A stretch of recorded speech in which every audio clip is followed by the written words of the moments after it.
네, 반갑습니다, 여러분. 이 시간은 여러분들과 대립 유전자가 여러 개가 함께 모여서 하나의 형질을 발현하는 다인자 유전에 대해서 이야기를 한번 해보도록 하겠습니다.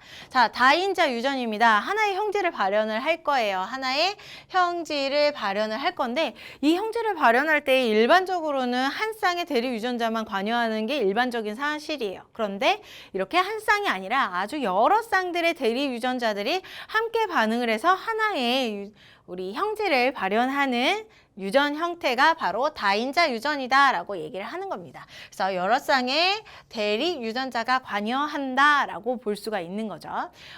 우리 단일인자 유전이랑 같이 비교를 해본다면 단일인자 유전 중에서 대립 유전자가 두 종류인 애들은 뭐 이런 식으로 해서 하나의 형질을 발현을 했었죠.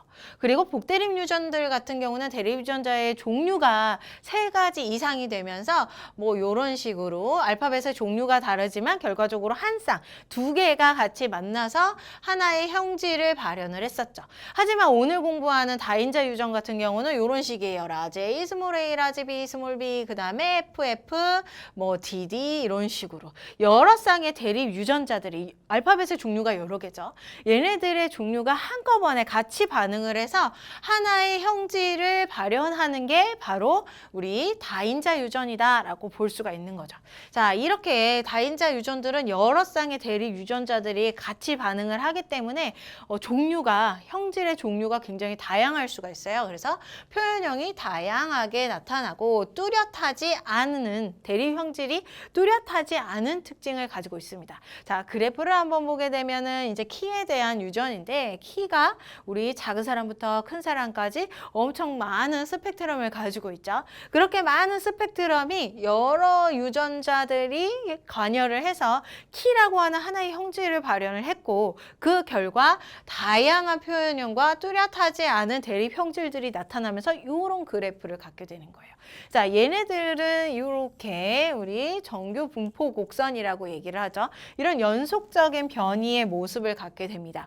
여기 사이사이에 막대 그래프가 존재하는데 이 막대 그래프의 중간값들도 모두 다 가질 수가 있다라는 거죠.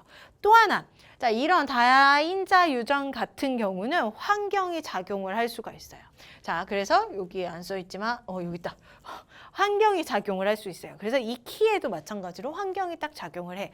내가 잘 먹거나 아니면 농구라던가 줄넘기라던가 이렇게 키를 잘 키울 수 있는 운동들을 하게 되면서 점점 키가 더 커질 수 있는 조건들이 생기는 나의 유전 형질에 대해서 결정지어진 형질뿐만 아니라 환경의 영향으로 그 형질이 조금 더 변화할 수 있다는 거죠. 그래서 그 형질이 더 다양해질 수 있는 게 바로 다인자 유전이다라는 겁니다.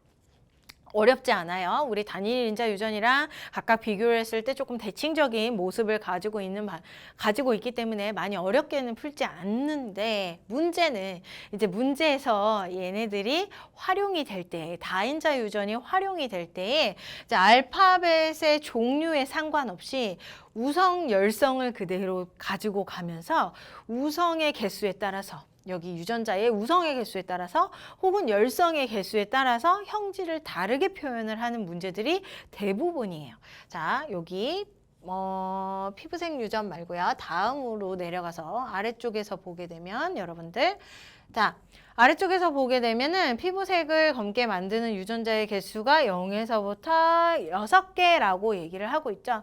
자, 여기에 대립 유전자를 집어넣을 거예요. A, B, C라고 하는 대립 유전자들의 쌍들이 여러 쌍들이 모여서 하나의 형질인 피부색이라고 하는 형질을 발현을 시킬 거예요. 그런데 얘네들의 종류에 따라서 피부색이 어디는 뭐 울긋불긋하게 색깔이 달라지는 게 아니라 얘네들이 다 통합해서 우성 유전자가 몇 개니 아니면 열성 유전자가 몇 개니에 따라서 피부색이 달라진다는 거죠. 자, 그 결과 열성 유전자만 모두 다 여기에 스몰 a, 스몰 b, 스몰 c, 스몰 c 이런 식으로 모두 다 존재하게 되면 우성 유전자가 0개가 되는 거죠. 그러다가 하나가 바뀌면 1개, 2개, 3개 이런 식으로 바뀌게 되면서 우성 유전자가 총 6개까지 가질 수 있는 6개까지 가질 수 있는 조건이 돼요. 그러면 우리가 가질 수 있는 형질의 종류는 총 몇 개냐면 환경이 작용을 안 했다는 전제 하에 종류가 몇 개가 되냐면 0에서부터 6개이기 때문에 내가 가질 수 있는 형질은 7가지가 된다는 거죠. 7가지. 자, 유전자가 총 6개라고 해서 대립 유전자가 관여하는 게 6개라고 해서 여러분들이 생각하는 형질이 6개라고 생각하는 친구들이 굉장히 많아요. 그러면서 문제에서 실수를 하게 되죠. 그런데 이때 문제를 풀 때에는 없는 것에서부터 모든 유전자가 다 라지로 채워지는 것까지 경우를 생각을 해서 7가지임을 생각을 해줘야 됩니다.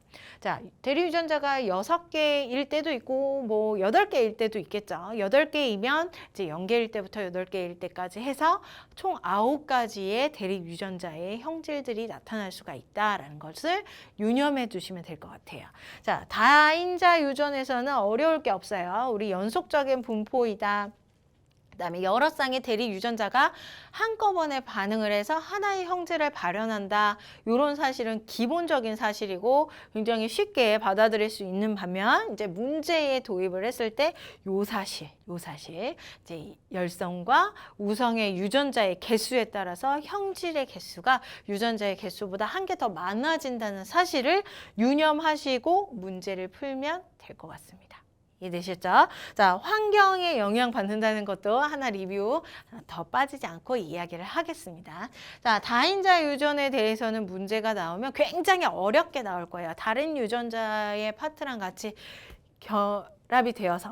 통합이 되어서 이제 굉장히 어렵게 나올 거고 문제 또한 굉장히 산문적으로 나오는 게 특징이에요.